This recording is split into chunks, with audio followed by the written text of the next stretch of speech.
Britain had promised Ireland home rule, but the First World War shelved all that. 200,000 Irishmen, Catholics and Protestants, would fight for Britain. About 30,000 of them would die.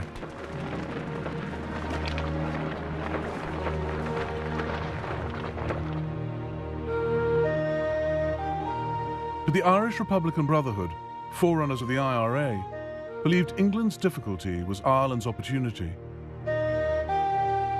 Padraig Pearse saw the war as a chance for Ireland to free herself from British rule. The European war has brought about a crisis which may contain, as yet hidden within it, the moment for which generations have been waiting.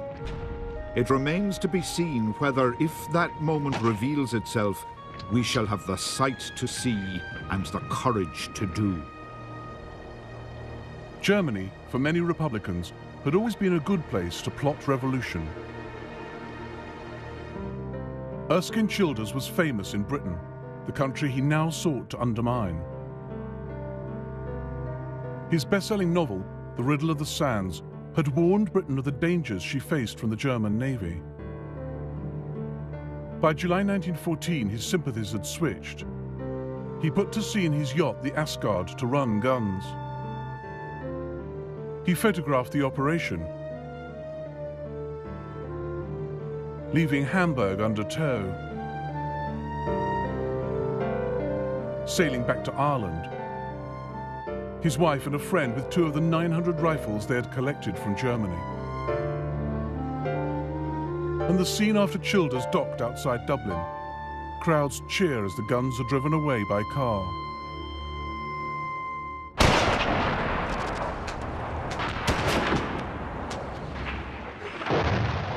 Two years later, the German guns were put to use when 1,600 Irish revolutionaries rose up in Dublin.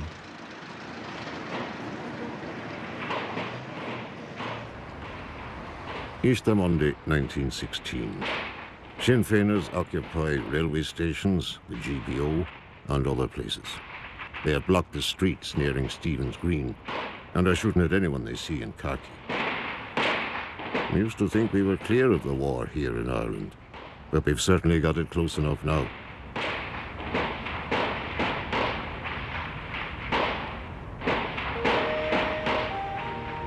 The moment for which Padraig Pearse had been waiting had come. He read out the historic proclamation of the Irish Republic, a document which acknowledges the support of gallant allies in Europe. Who were these gallant allies, and what had they done?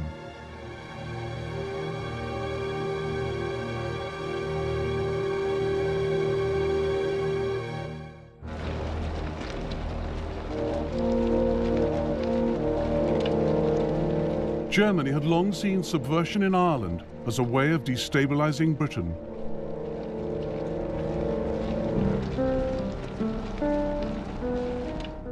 In August 1914, Sir Roger Casement, an Irish Republican and one-time darling of the British establishment, gave the Germans the opportunity they were looking for. He wrote to the Kaiser with an offer. We draw your Majesty's attention to the part that Ireland necessarily, if not openly, must play in this conflict. Ireland must be freed from British control. Thousands of Irishmen are prepared to do their part to aid the German cause, for they recognize that it is their own. Casement sailed for Berlin in disguise, and in the winter of 1914, he met Arthur Zimmermann, a future foreign minister, and the man in charge of Germany's subversive operations. Zimmermann was impressed by Casement and began to wonder if a small German landing on Irish soil might cause the British massive problems. His diplomats in America raised funds from the Irish community in New York.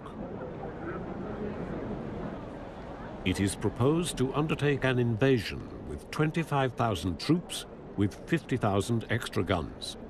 Then undoubtedly the cooperation of all Irish in the British Army will follow. There is strong friction between Irish and English in northern France.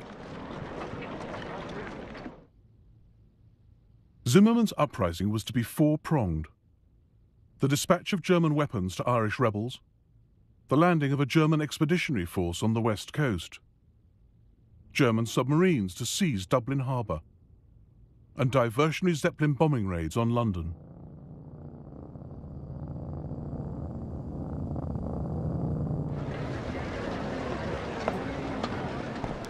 Germany's high command got cold feet and refused to commit an invasion force. But in April 1916, the Zeppelin raids did take place. A submarine was sent to the west coast, and an arms boat carrying 20,000 rifles, 10 machine guns and 1 million rounds of ammunition was dispatched for Ireland under the command of Captain Carl Spindler. Gradually rising out of the water was Inishtushkat Island, our rendezvous. Within half an hour at the latest, the pilot boat must make her appearance.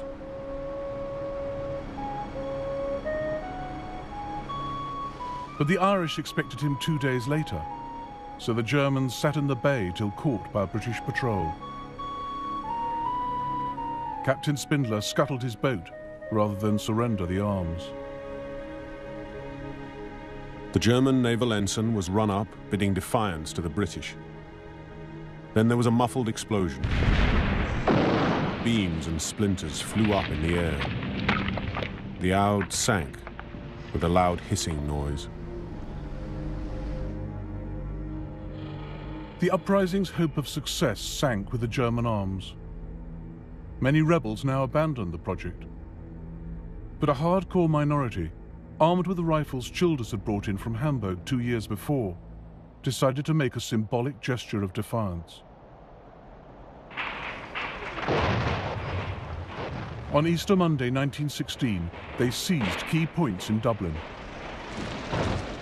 The British responded with machine guns and artillery fire and shipped in 10,000 men from the mainland. Few Dubliners mourned the crushing of the rebellion. Guinness brewer Edward Phillips had his disused boilers converted into improvised armoured cars for the British.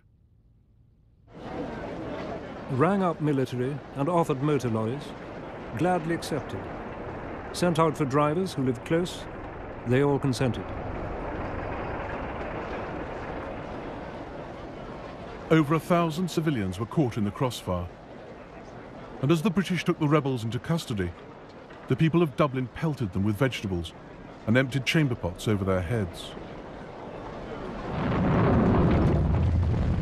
Many had sons and fathers fighting on the Western Front and were outraged by the uprising's German connections. But now the British made a terrible blunder, throwing away their moral authority and transforming the Easter Rising into the seminal event of Irish statehood.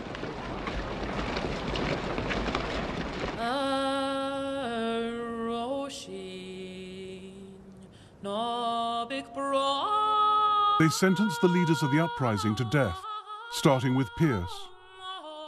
He admitted to the court, I asked for and accepted German aid in the shape of arms and an expeditionary force.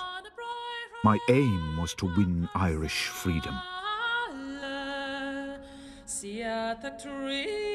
Over 10 days, the men were brought into the execution yard at Kilmainham Jail and shot.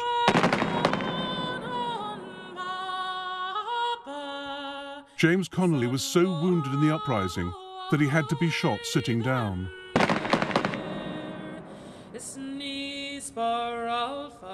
Dublin fell silent as Britain turned 16 men into martyrs. People who had thrown rotten fruit at them now saw them as heroes. Britain turned the failed uprising into a national cause. Zimmermann's next challenge was in a different league.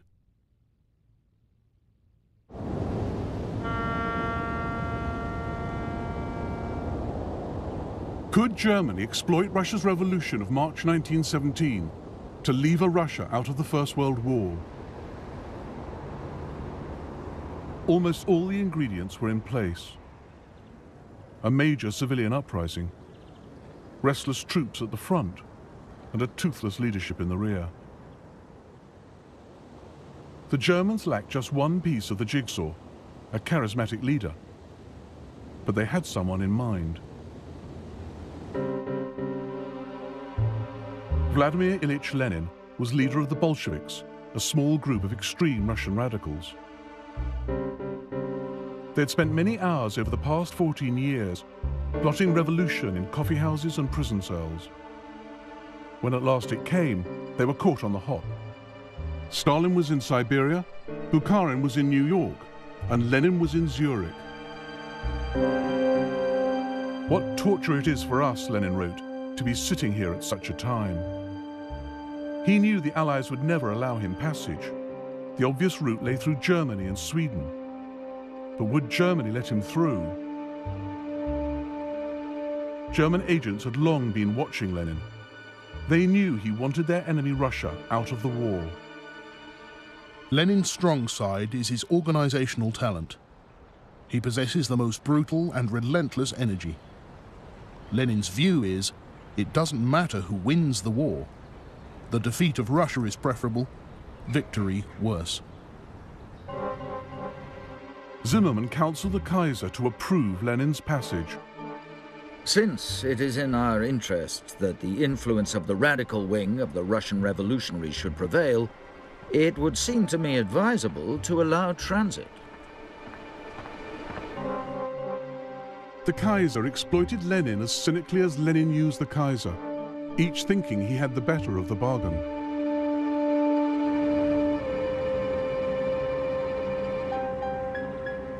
On the 10th of April 1917, Lenin, his wife Nadezhda Krupskaya, and his former mistress, Inessa Armand, boarded the train for Germany with other Bolsheviks. The Kaiser's paying for the journey, jeered rival Russian socialists.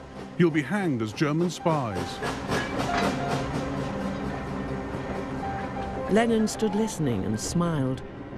"Hiss as much as you like," he said. "We Bolsheviks will shuffle your cards and spoil your game."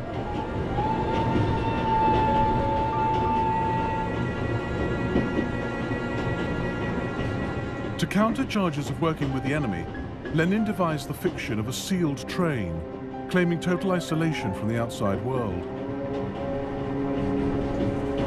In fact, the group traveled in a regular carriage on a train that stopped frequently, taking 4 days to cross Germany. Though the train halted in Berlin, there's no evidence that Lenin met any German representatives. He knew the Germans were giving money to his Bolshevik party, but avoided direct contact. Germany's greatest help to Lenin's cause was getting him back to Russia.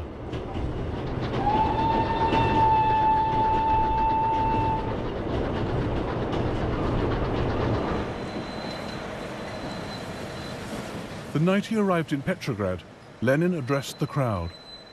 Some were hostile. Ought to stick our bayonets into a fellow like that. Must be a German. But Lenin was soon winning converts, as Countess Irina Skaryatina saw. Lenin is bald, terribly ugly, wears a crumpled old brown suit, speaks without any oratorical power, more like a college professor giving a lecture. Yet what he says drives the people crazy.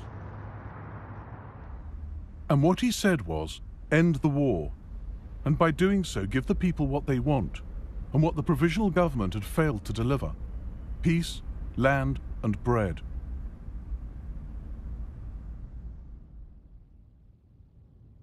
Zimmermann had agents in Petrograd, monitoring Lenin's progress.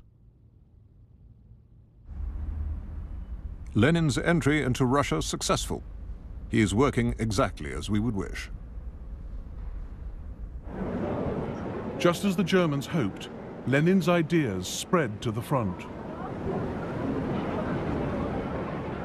The regiments have turned into hordes of bastards, holding meetings led by the Bolsheviks. Military life has come to a standstill. The soldiers want peace, no matter what the conditions are. They want to go home to work the land and enjoy the results of the revolution.